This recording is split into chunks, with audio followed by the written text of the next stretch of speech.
El programa de hoy tiene una particularidad. Vamos a conversar con una señora que aceptó venir aquí para tener una charla sobre Arturo Frondizi.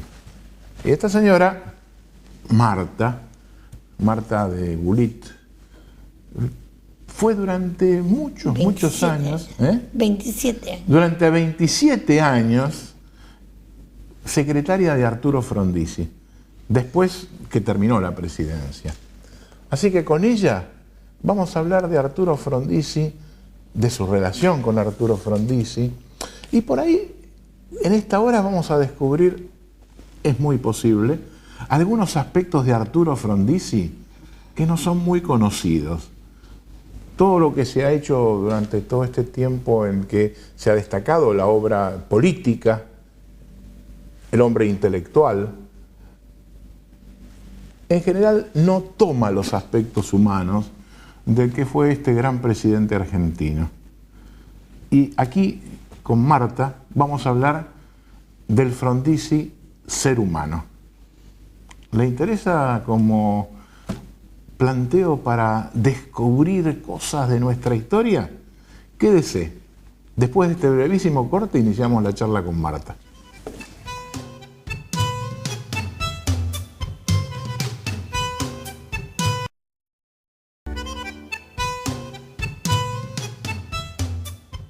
Bueno, Marta, usted empezó a trabajar con Frondizi después de que él fuera presidente de la Nación. Sí, cuando subió Ilía, lo dejó en libertad. Claro, él estaba en Bariloche. allá en Bariloche. Recordemos que cuando Arturo Frondizi cae, va a Martín García detenido, y después de un largo tiempo lo llevan a Bariloche, en el camino al Yao, y ahí queda durante mucho tiempo. Pero después vuelve, ya libre. Sí, se vuelve libre y ya hacía un tiempo que la veía. Él vino enfermo porque tenía algo en la médula, entonces sufría mucho de la columna. Ajá. Y cuando yo empecé a ir a Beruti, ya estaba más repuesto, pero ese le molestó siempre la columna. Ahora, ¿cómo hace? Es decir, usted le golpeó la puerta a Frondizi y dijo, quiero trabajar con usted. No. ¿Cómo fue eso? No le digo, él me llamó. Ajá. Porque él estaba en contacto siempre con mi hermano. Yo soy hermana de Julián Sorena. Ajá. Y mi hermano le habrá contado el problema que había en casa, que mi marido se había ido de casa. Entonces él me llamó. Yo digo, de todos los amigos que teníamos, el único que me llamó fue él. Porque mi marido era amigo de Larralde, de Balbín, de Carril, de todo la cúpula de radicalismo. Uh-huh. Pero él agarró el teléfono y me dijo, señora, sé que tiene un problema. ¿Me viene a ver o voy yo? Para mí era el presidente. Claro. No, doctor, no se va a molestar. Bueno, dice, venga tal día, tal hora. Yo fui y me atendió Elena. ¿A dónde fue? Allá a la calle Beruti. A Beruti, sí, a donde él me había citado. Claro, Frondizi tenía un departamento en la calle Beruti, ahí cerquita de Pueyrredón. Enfrente del Hospital Alemán. Enfrente del Hospital Alemán, efectivamente. Entonces usted cayó allá. Ahí, y Elena, que era una mujer excepcional. Claro, nosotros éramos amigas, señoras de dirigentes políticos. Claro. Bueno, después vamos a hablar desde la época en que usted lo conoció. Pero ahora me gusta esta parte de que le... ¿Cómo llegué? Ya le digo, yo llego porque él me citó. Me recibió Elena, conversamos un ratito y vino él. Entonces me dice, pase señora, y fuimos al escritorio de él.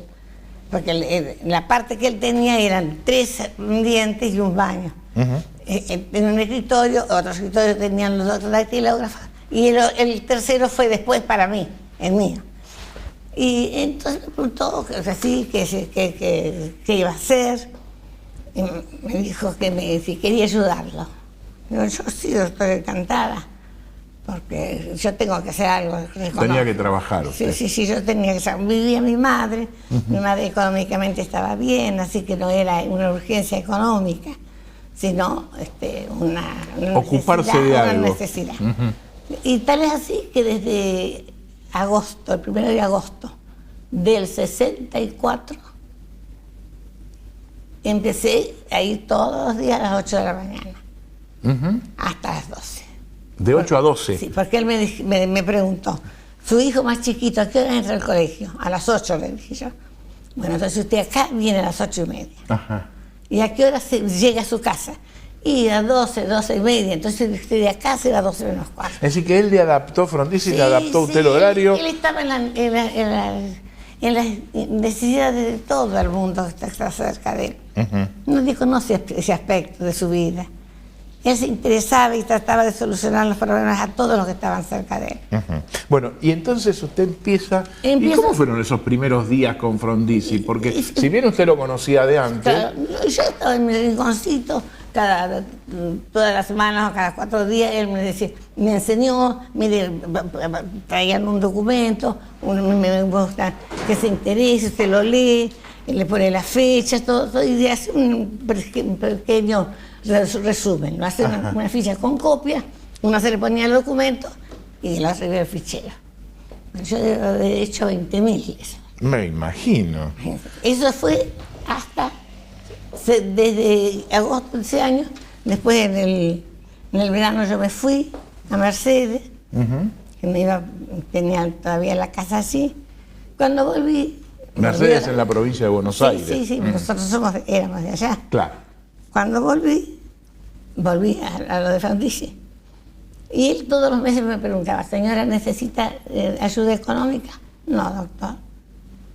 Tengo un trabajo, mi marido no necesita. Todos los meses me preguntaba a mí. ¿Pero que usted trabajaba gratis? Sí, todo ese tiempo. No me diga, pero... yo pensé que le pagaba. Después sí. En septiembre, el 21 de septiembre del año siguiente, estaban, la secretaria privada de él era la sobrina, la hija de Ana Fagionato. Y estaban José Jiménez Rivera, que después se casó con esta chica. Claro. Y digamos, charlando ahí, él no había bajado todavía.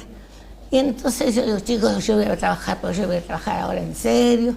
Le voy a decir al doctor que me busque algo, porque yo, claro, estoy metida adentro y yo no necesito nada, pero ya me parece que voy a necesitar. Entonces cuando vino él nos reíamos, usted, ¿qué pasa? Dice que... Entonces fuimos al escritorio, porque él cuando tenía que hablar algo serio, iba al escritorio, se sentaba así y cerraba la puerta. Cerraban la puerta. Sí, cerraba la puerta. Entonces yo le digo, mire, doctor, realmente quisiera trabajar en serio.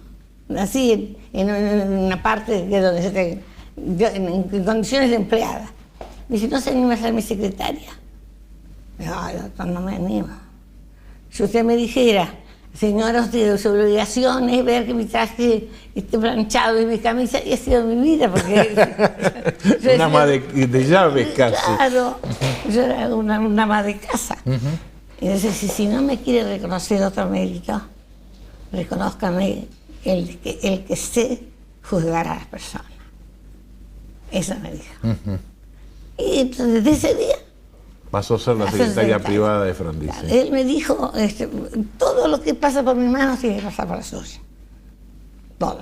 Nada de lo que pasa por sus manos tiene que salir afuera.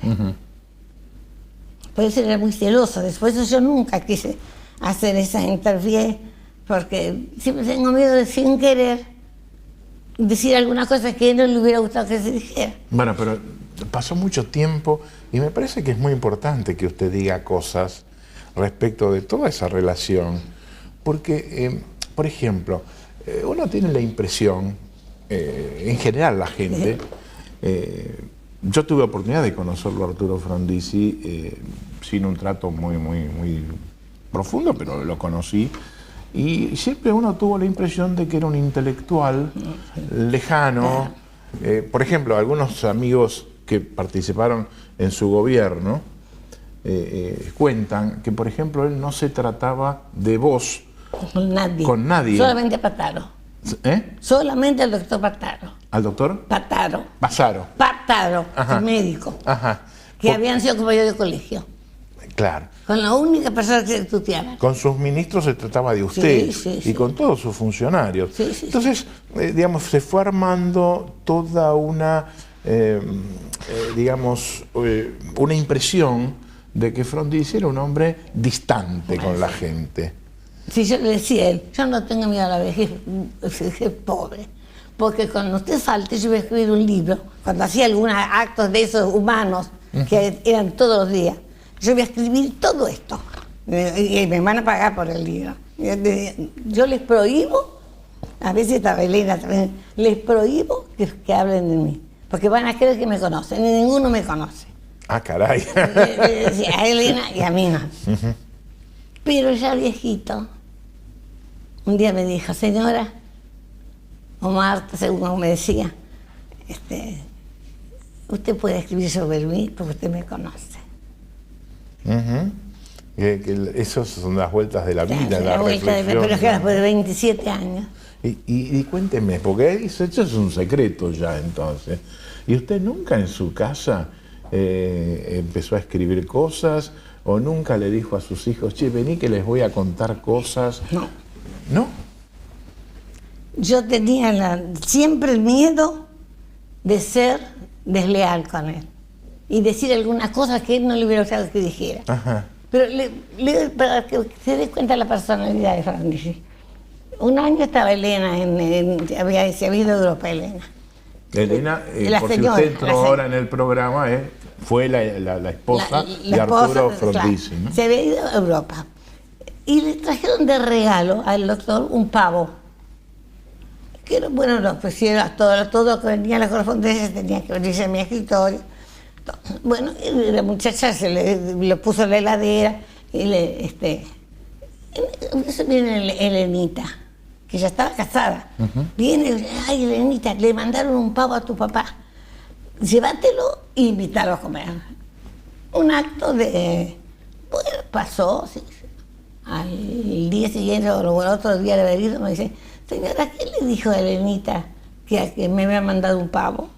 Yo le digo, me pareció lógico. Ya sabes que de lo que se habla acá no tiene que salir nada más que lo que yo digo. Por eso yo soy temerosa. Ajá.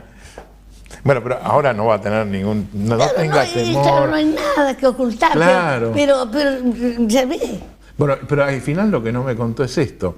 El pavo lo hizo Elenita y lo fueron a comer. Lo hizo Elenita, lo invitó, por eso se enteró de él que Elenita sabía. Ahora, lo que único faltaba que dije, pese a lo que yo le dije, el pavo estaba rico. Nada, eso nada más. Y el pavo no tenía que darle dicho a Elenita. Bueno, ahí se ve un detalle. Sí. Pero me acuerdo que en una oportunidad me mandaron de una revista. Le habían mandado a las secretarias de las personas así conocidas, y me la mandaron a mí con una cantidad de preguntas. La primera decía, ¿qué cualidad prioritaria tiene que tener la secretaria de un personaje? Y después de 1000 cosas, hasta que el número del calzado, miles de cosas. Yo voy y le digo, doctor, me han mandado esto, ¿qué hago? Lo que quiere, señor, se lo ha mandado a usted. Bueno, fui yo, entonces contesté la primera, la discreción. Y las otras no la contestó. Entonces cuando salió eso, eso era lo que él quería. Qué maravilla. Vamos a tener que hacer un brevísimo corte y seguimos la conversación enseguida. Vio que está empezando a conocer cosas muy, yo no sé si llamarlas íntimas, pero sí que revelan a un personaje muy importante de nuestra historia, Arturo Frondizi.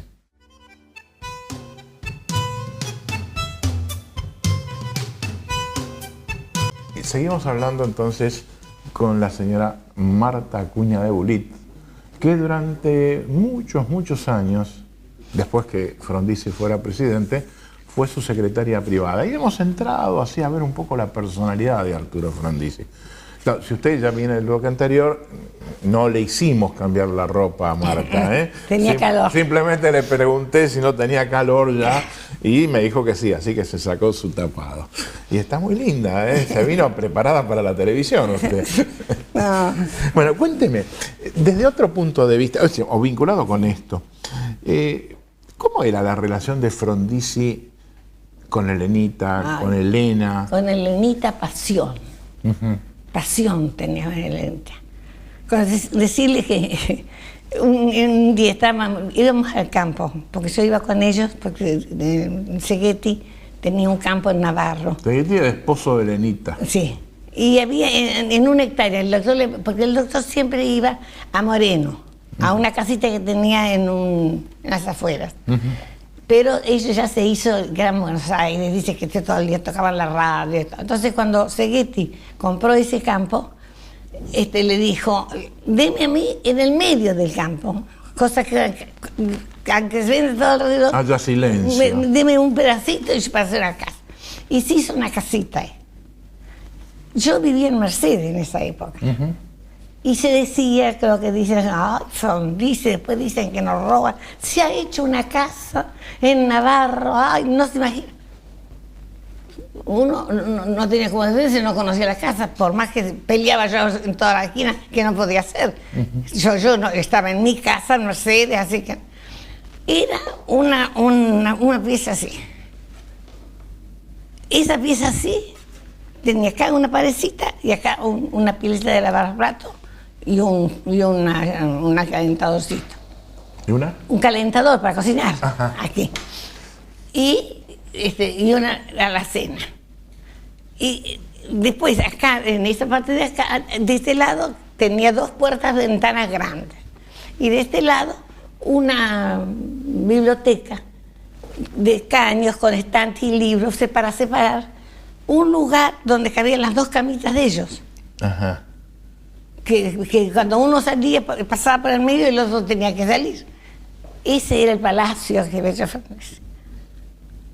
Bueno, son las... Claro, en esas épocas nuestros políticos no tenían grandes mansiones ni nada por el estilo, ¿no? Frondizi nunca la tuvo. Nunca la tuvo. Claro. Y los que, bueno, usted que vivió ahí en la calle Beruti, yo tuve la suerte de estar un par de veces ahí en la calle Beruti también, y era una cosa de lo más sencillo. Pero lo más sencillo. Se sabe que una vez después le voy a contar algo que me pasó con mi señora y Arturo Frondizi. Ahora, usted me dijo que era locura que tenía con Elenita, que era su única hija. Única hija. Y era, digamos, la locura, ¿cómo la transmitía? ¿Cómo era la relación con ella? Le cuento, un día estábamos almorzando en la casita de ellos de Navarro, en el campo. Y él hablaba, estaba Elena, yo, Elenita y él. Y él hablaba en eso. Elena le dice, che, yo estoy en la mesa y Viví yo, es mi sobrenombre. ¿Cuál es? Viví. Y él, con decirle que cuando yo empecé a trabajar con nadie, me dijo, mientras no trabajaba con él, me decía Viví como todo el mundo. Y dice, señora, a mí me da vergüenza decirle Viví. ¿Cómo se llama? Y entonces me empezaron a decir Marta. Y yo fui conocido por Marta después. Pero y Elena le dijo, nosotros también estamos en la mesa. ¿Por qué él no hablaba más que para él? Hablaba con Elenita. Sí, nada. ¿Y Elenita en esa época qué edad tenía?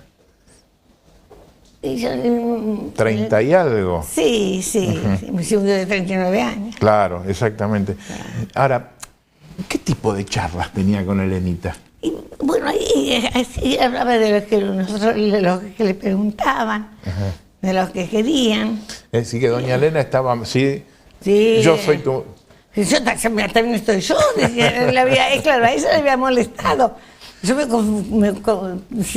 consideraba privilegiada de escucharlo. Claro. Ahora, así como usted dice eso, que digamos, yo lo conozco también por otra gente, su relación muy con Elenita. Elenita se le muere. ¿Y cómo? Eso fue. Mire, cuando Elenita se enfermó, él todas las mañanas bajaba. Yo llamaba al teléfono. Entonces él decía, hola señora, ¿cómo está? Según lo que le contestaba Elenita, él decía, bueno, después voy. Si uno le contestaría que no se sentía bien, entonces él decía, vino Sosa, era el chofer. Si estaba Sosa, lo llevaba en el auto. Si no, me dice, señora, me lleva, y yo lo llevaba en el auto a verla. Todas las mañanas. Todas las mañanas. Ahora, si ella estaba bien, no. Él iba al mediodía. Cuando dejábamos de trabajar, él se iba a lo de Elenita con Sosa, o yo lo dejaba y me iba a mi casa después. Porque Elena se instaló en la casa de Elenita. Claro, claro. Ahora Elena que era tan la cuidaba a todo el mundo tanto. Cuando yo llegué, empecé a ir, se murió el hermano de Elena. Y todo el mundo era como si hubiera sido un bebé, porque Elena había estado muy enferma. Ajá. Cuando la campaña del doctor, ¿se acuerda que se decía que estaba separado, que este y lo otro? Sí, algunas veces se dijo... Ella tuvo una hemiplegia. Ajá. Ah, eso yo no lo conocía, mire. Sí, ella había estado enferma. Esas cosas que yo digo después, no sé, a lo mejor No a sé él no qué- le gustaría que las dijera. Pero no, porque, ¿sabes por qué? Yo creo que es muy importante esto. Porque si no, siempre se tiene la impresión de los políticos que están allá, son buenos, son malos, se habla mal de ellos. No. Pero hay seres humanos. Sí, Y el Arturo- doctor es uno de ellos. Bueno, por eso justamente como Claro. Arturo Frondizi, digamos, hoy todo el país, todo el mundo habla de Sí. quién fue Arturo Frondizi, es importante conocer la parte del ser humano, es decir, todos somos seres humanos, buenos, malos, con Sí, problemas, pero con tenemos contradicciones, una con parte. todo. ¿Eh? Claro. Ahora, Ahora, en la muerte de Elenita, Eso él digo. vivió, reaccionó gracias a Elena. Ella que era tan frágil y todo el mundo la cuidaba tanto, fue de fierro para estar al lado de él. De fierro fue. pues realmente, Ahora yo creo que una vez que el doctor se repuso, ella se murió. una Se vez murió. que- Ajá. No tenía que luchar más para ayudarlo. Se me ocurre, yo a veces pienso eso. No, realmente fue un impacto tremendo en la vida de Frondizi. Sí. Tremendo. Yo no lo vi llorar nunca. Pero le advierto que muchas mañanas entraba a la oficina yo y ella estaba así. O estaba así. Así que A veces yo iba de doctor, por favor, que tengo esto, que tengo el otro, necesito que me diga. Al principio, ¿no? Pero claro, fue estaba abstraído sí. totalmente Para en cómo su le- dolor, ¿no? ah, Debe haber sido, mire, yo no sé lo que debe haber sido para él. Ahora, usted me dijo que recién dijo que nunca lo vio llorar a Frondizi. ¿Lo vio reír? Sí, reírse en Navarro, nos reíamos tanto. Y a veces, qué sé yo, bajaba Elena, dice, decime, ¿usted trabaja o no se divierten? Porque, por cualquier cosa. No, era ingenuo para reírse. De cualquier cosa decía gracia. Ajá. Sí. Usted sabe que en general el rostro adusto de Arturo Claro, Frondizi, no. pero un hombre de hacer chistes, Sí, aunque pobre los chistes a veces era horrible, pero él le gustaba. ajá. ¿Y era de contar cuentos? No, pero tenía humor. Ajá. Un día, por ejemplo, íbamos a Navarro, íbamos en dos autos, el mío y el de él. Porque iba un sobrino de Elena, mi hijo más chico, que tenía 10 años, el hijo del encargado de Beruti, que era de la misma edad, y el nieto de José Goldar, un viejito carpintero, Ajá.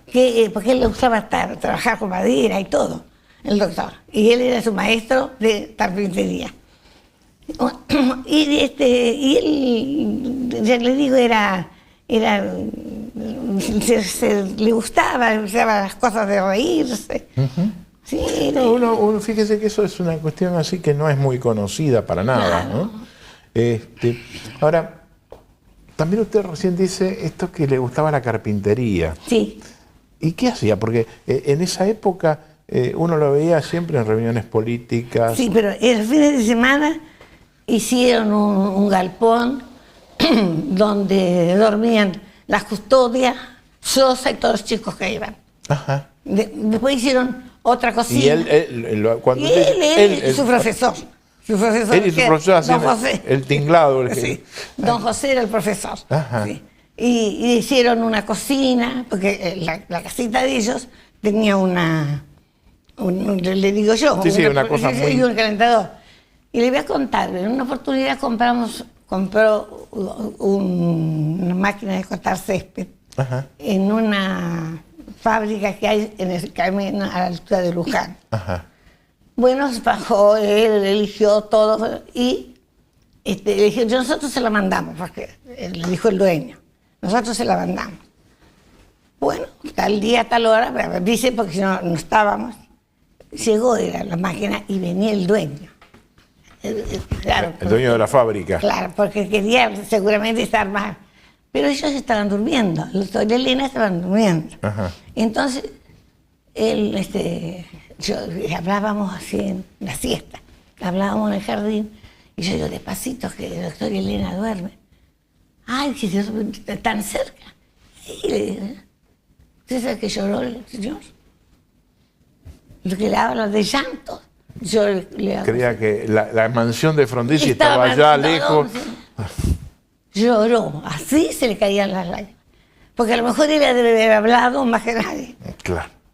Claro, usted me hace acordar, en algún momento hicimos algunas cosas para recordar que Frondizi, cuando era jovencito, con sus padres, hizo una de las primeras casitas En Pinamar. En la playa de Ostende. ¿No es cierto? Estaba orgullosísimo con eso. Claro. Sí.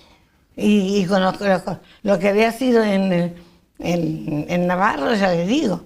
Y se hizo cuchetas, de todo. Y como no sé quién, algún amigo de él, le mandó una sierra de carpintero enorme, todo como una máquina. Ajá. Así que don José, contentísimo. Así que Frondizi carpintero. Sí, le gustaba. Se entretenía mucho. Bueno, pero ahora vamos a hacer otro corte, pero después me va a contar, además de esas cosas de los fines de semana, ¿qué pasaba en la vida de Frondizi de todos los días? Ahí en la calle Beruti. Pero espere un poquito, me lo va a contar después de este brevísimo corte.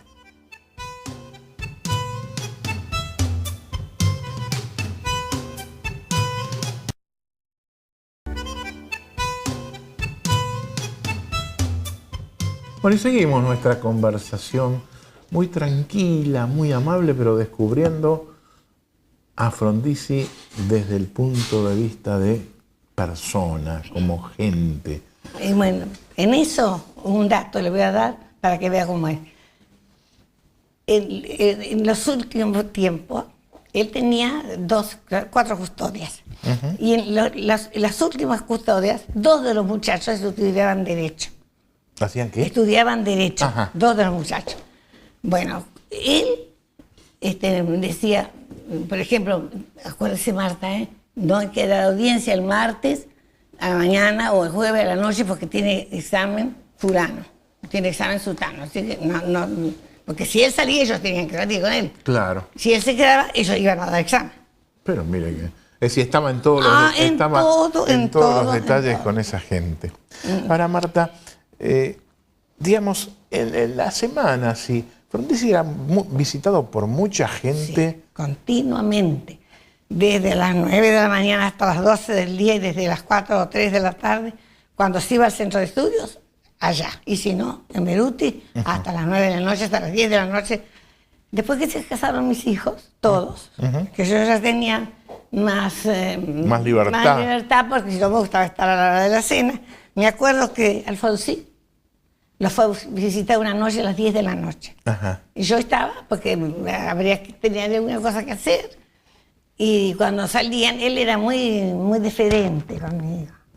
O sea, cuando pasaron, pues mi escritorio estaba así, y había el escritorio de la calle, había un pasillo. Entonces, cuando ellos salían, él se volvió y le dice, venga, Alfonsín, le quiero presentar a mi secretaria, la señora de Bulí. Y lo veo clarito, Alfonsín, se recostó la cabeza así contra la puerta dada. Me dijo, señora, es la noche más importante de mi vida.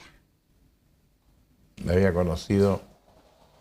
No, ya lo conocería. No, por eso la había conocido la esposa. Él de lo que había conversado con Frondizi. Ajá. Se refería a eso. Ahora, ¿lo visitaba gente, digamos, Usted sabe que en la política... De todo. Siempre, claro, a eso me quería decir. Porque en la política, digamos, es habitual que después a fulano, no un político del partido... Pero, yo daba las audiencias. Nunca me dijo a esta persona no le dé audiencia. A todos quienes querían hablar con él, podían hablar con él. Todos. A veces algunos que yo conocía, por favor. Dije, señora, yo tengo que saber lo que piensa todo el mundo. Yo tengo que saber lo que piensa todo el mundo. Yo tuve una oportunidad de que mi señora me decía, mira, quiero tener la posibilidad de conocerlo y hablar algo con Frondizi. Y entonces un día le dije a don Arturo, digo, mire, mi señora tiene ganas de conocerlo, de charlar un ratito con usted, pero me dice, con mucho gusto, hable, me dice, arreglemos tal día. Y entonces tal día fui con mi esposa a la calle Beruti. Nos acordamos que estaba... 25-26. La calle Beruti, ya usted no la conocía, a usted, ¿no es cierto? Y entonces fue notable porque primero la saludamos a doña Elena, que estaba ahí en la salita. En el comedor, seguro. Claro, en el comedor. Y entonces la tomó del brazo Frondizi a mi mujer y la fue llevando, mostrándole todas las cosas que tenía en la casa. Las fotos del pasillo, de su viaje a Europa. Efectivamente. Le mostró algunas cosas que le había regalado el Papa en su gira. Y estuvimos 2 horas. Un cuadro que tenían arriba del sillón del comedor, un cuadro muy lindo que le había regalado Franco. Entonces cuando fueron a España, Franco le regaló ese cuadro y le dijo, señora, le dijo, me contaba Elena después, ¿no? Este cuadro es para que usted lo tenga en su recepción. No, le dijo Elena, no, porque no me lo va a dar, no me dejan nada de lo que me regalan, porque en Japón le habían regalado un collar, se lo habían hecho vender para una campaña política, así que no se lo perdonaban. Entonces Franco le dijo, no se lo regalo a él, señora. Se lo regalo a la señora. A la hija. A la hija. Este es de su hija, así que usted no lo puede sacar. Eso revela también el aspecto de la pasión política. Sí. No necesito que me manden valijas de dinero, sino las cosas mías las vendo para hacer política. Y tuvo también una mujer que lo acompañó en todo. Claro. Que lo acompañó en todo. Porque además siempre mantuvo un segundo plano ella, ¿no es cierto? Sí, ella era una mujer muy buena, muy generosa, muy tranquila. Ahora, usted, estamos hablando de la época de Frondizi, del 63-64 en adelante, claro, hasta prácticamente que fallece Frondizi, claro. Ahora, usted no obstante, cuando tenía unos cuantos años menos de aquella época, también lo conoció a Frondizi. Sí. Cuénteme de esa, ¿cómo era en aquella época? Mire, fue una oportunidad, no sé por qué, porque mi marido, todo el que pasaba por Mercedes, iba a casa. Comían, dormían, lo que hacía falta. Porque su marido se dedicaba a la política. No diga de esa forma. Era político hasta las uñas. Ajá. Bueno, y me llevó a mí a acompañarlo, todo. Y una oportunidad, no sé por qué motivo sería, en el año 55, era porque yo estaba esperando a mi hijo más chiquito, fue Frondizi y Elena porque había un acto que organizaba mi marido de Mercedes. En Mercedes. Había habido mucha gente. Y se puso a llover, enorme, diluviaba. Y Elena le tenía miedo al camino, a la ruta. Entonces, como mi marido decía, pues, quédense, se quedaron a dormir en casa. Y yo no podía alzar a ninguno, porque yo ya estaba esperando a mi hijo, un poquito, así. Elena y él mudaron los chicos a otra habitación, y al hermano, y Elena atendió las camas y durmieron ahí y la mañana siguiente siguieron. Claro, era la relación así humana, personal de todo esto, ¿no? Es decir, se hacía política de esa manera, yendo de casa en casa. Sí, él era... ¿Esa fue la primera vez que usted lo vio? No me acuerdo cuándo fue la primera vez, no. Después de la noche de la revolución que la derrocó a Perón, nosotros con mi marido y yo fuimos a la plaza. Y después nos volvíamos a Mercedes y por Rivadavia pasábamos por lo de Frondizi. No, porque Frondizi tiene un departamentito. Y vivía ahí. En la calle Rivadavia, en Chacabuco. Sí, en Caballito, perdón. En Caballito, sí. Entonces, dice, voy a ver si está Frondizi. Llamó, estaba. Entonces, suban, subimos. Y era así, quédense como todos los hombres imprudentes. Quédense a cenar, quédense a cenar. Entonces Elena dice, voy a acompañarme a comprar algo porque no me alcanza la comida. Así que las otras dos fuimos a comprar una fiambrería, no sé qué. Y mientras estábamos después cenando, estaba Weinfeld, que era muy amigo de él. ¿Quién? Weinfeld. Mariano Weinfeld, muy Mariano amigo. Weinfeld. Creo que era médico, no sé. Alguien llamó por teléfono y él atendía. Entonces eso dice, che, no hable así, que la mujer de Bulli al lado mío lo va a oír. No sé qué diría. Y después dice, no, que rajen, que la mano viene mala. Y cuando cortó, nosotros curiosos, ¿quién era Larralde? Que tenía, dicen, no, Larralde, que tiene muchos amigos obreros que le preguntan qué hacen. Por eso les digo que rajen, porque la mano viene mala. Claro, la mano de la revolución venía contra los peronistas muy fuerte. Claro, este es otro dato importante, porque estos políticos, digamos, tenían códigos, y los códigos eran que la gente se la respetara, independientemente de quién estuviera en el poder. Esto era fundamental, ¿no es cierto? Sí. Bueno. Y además el doctor creía que era indispensable incorporar todo el pueblo argentino a un pensamiento, a una idea, a un trabajo unidos. Él no admitía, las separaciones no nos iba a permitir nada, llegar a ningún lado. Es decir, la unión de la gente, sí, del pueblo. Sí, él, los peronistas, la cantidad de peronistas de esos, que yo los conocí de antes, de nombre, cuando actuaba en política con mi marido, yo decía, ay, doctor, ¿lo va a recibir a ese? Sí, a todos. Hasta los nombres más retumbantes. Qué notable eso. Todos recibían. Porque había una concepción de la Unión Nacional, que siempre fue lo que Frondizi planteó, ¿no es cierto? Y era tan claro para todos. Yo considero un privilegio en mi vida, un privilegio haber estado al lado de él. Porque además era generoso con su pensamiento. Algunas veces, por ejemplo, que estaba trabajando, yo me habría dictado algo y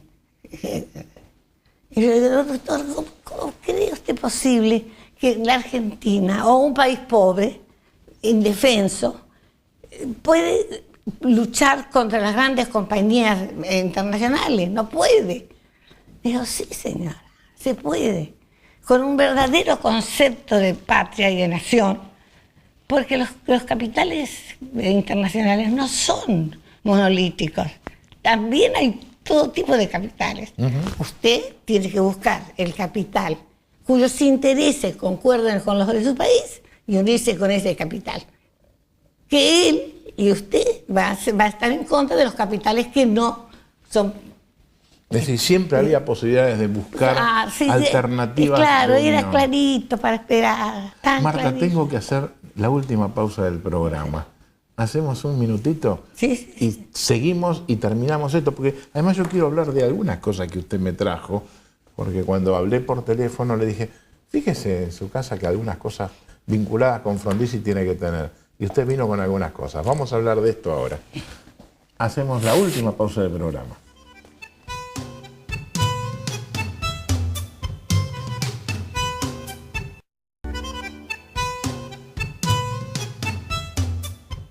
Iniciamos el último bloque de nuestro programa con esta señora que vivió, lo conoció a Frondizi de muy joven, y después fue su secretaria a partir del 64, prácticamente hasta que Frondizi murió. Muchos años al lado de él y estamos conociendo muchas cosas de la relación Frondizi, su familia, la gente, la política, sus concepciones. Y me trajo algo que es muy interesante, que la cámara lo puede tomar. Dice Isabel Ercoli de Frondizi, madre de Arturo Frondizi. Esta evidentemente es una de esas clásicas fotografías de allá lejos, ¿no es cierto? ¿Alguna vez hablaba de su familia? Siempre, y él estaba incondicional al servicio del que lo necesitara. Él contaba, por ejemplo, que la madre, cuando había nacido uno de los hermanos, el padre de Frondizi le había regalado una paleta de albañil de plata. Porque el padre era contratista, él trabajaba en los ferrocarriles que iban a Misiones. Entonces, así que muchos de los hermanos de él eran nacidos en Brasil, porque ellos vivían en los trenes. Y en el momento que iban a hacer el chico, a lo mejor ellos estaban más cerca de Brasil que de acá. Y la madre decía que había dicho, está loco el viejo, porque ella vino grande, casada con una hija. Está loco el viejo, que mis hijos van a trabajar con las manos. Ninguno va a trabajar con las manos. Y realmente fue así, ¿eh? Todos eran genios. Eran realmente gente espectacular, ¿eh? Desde Silvio, Riccieri, que fueron los que más se destacaron. Esto de cuero que me trajo. Usted me trajo... Esta era una billetera de él. Una billetera de Frondizi. Sí. Pero él nunca tenía plata. ¿Cómo nunca tenía plata? No, porque él no pagaba, no iba a ningún lado. De que como vamos la gente normal a una confitería, nunca. Y se iba porque lo invitaban. Así yo a veces, no era gastador. No, doctor, deme la billetera. Veíamos que tenía $1. Porque yo le manejaba la pensión. Entonces, no, doctor, pues necesita. Y se estaba 2 meses con esos $10 que abría en la cartera. Qué maravilla. ¿Y los gastos de la casa que los pagaban? No, tenían una muchacha que hacía, desde que nació Lenita. Y ella manejaba todos los gastos. Y yo manejaba el dinero, ella me traía todo lo que gastaba, y yo guardaba todos los cuadernos que no sé dónde están, anotaba todo. Ella venía y me decía, señora, revíseme las cuentas, a ver si también. Claro, y él vivió en la calle Beruti, no sé, la cantidad enorme de años. Desde que vino del sur. Vino del sur y vivió ahí. Y no se mudó, no se cambió. No. Y esto parece una libretita eso era, de anotaciones. Era la mano derecha de él. Ajá. Así, ¿ves? Acá se ponían las hojitas. Y yo le hacía la fecha y después los horarios. Por ejemplo, 9, 9:30, 9:15, 10... Le iba haciendo la agenda del día de lo que tenía que hacer. Claro, de varios días. De varios días. Y acá tengo varias cosas, pero bueno, esto no lo vamos a poder mostrar ahora. Sí. Pero me trajo otra cosa más. ¿Qué es esto?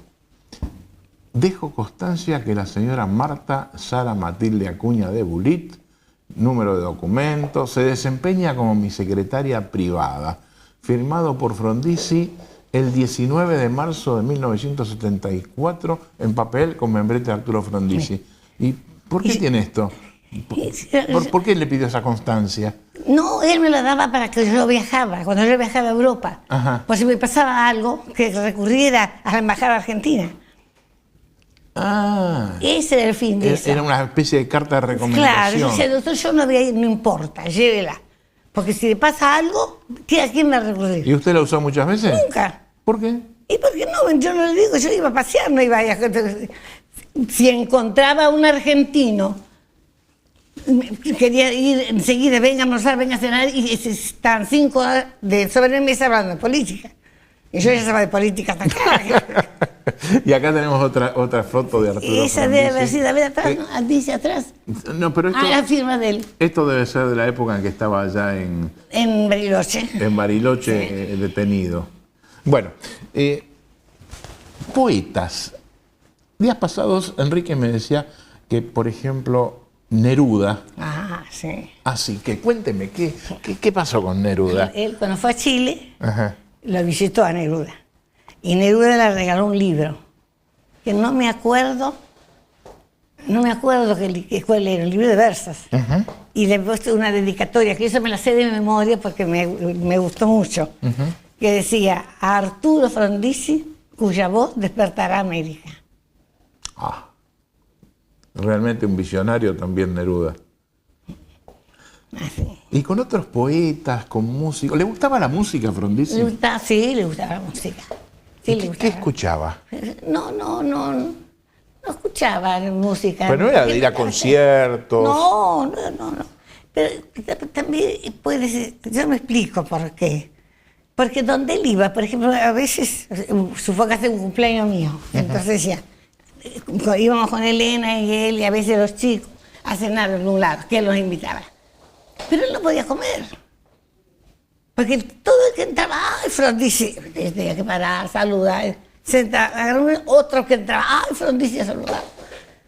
Yo a veces yo lo defendía con Elena, porque Elena decía, no va a ningún lado, pero no puede Elena. Así, porque yo le decía siempre, usted tiene el reconocimiento del pueblo en vida. Porque no podía salir usted con él, porque lo paraban en la calle. Una señora con un nene, mirá, nene, este es el mejor presidente que hemos tenido. Bueno, realmente, Marta, le agradezco mucho que nos haya dedicado una horita para estar acá y para hablar de su vida también, sí, porque en definitiva esto forma parte de la suya. Sí, la mía también. De la ¿Cómo suya. No? ¿Cómo no? Bueno, fue conmigo, fue él. Ya le digo, todo. Mi padre, mi hermano mayor, los chicos, cuando yo tenía algún problema con ellos, le decía, doctor, este o el otro, mándelo. Bueno, y Marta, yo no sé qué hacían. Marta mira al costado porque uno de sus hijos y uno de sus nietos está también acá en el estudio mirando que la acompañaron. Marta, muchísimas gracias. Bueno, espero que les por les mí sirva. Y por toda la gente que va a ver este programa y realmente va a haber muchas lágrimas. Gracias. Dios mediante, hasta la semana próxima.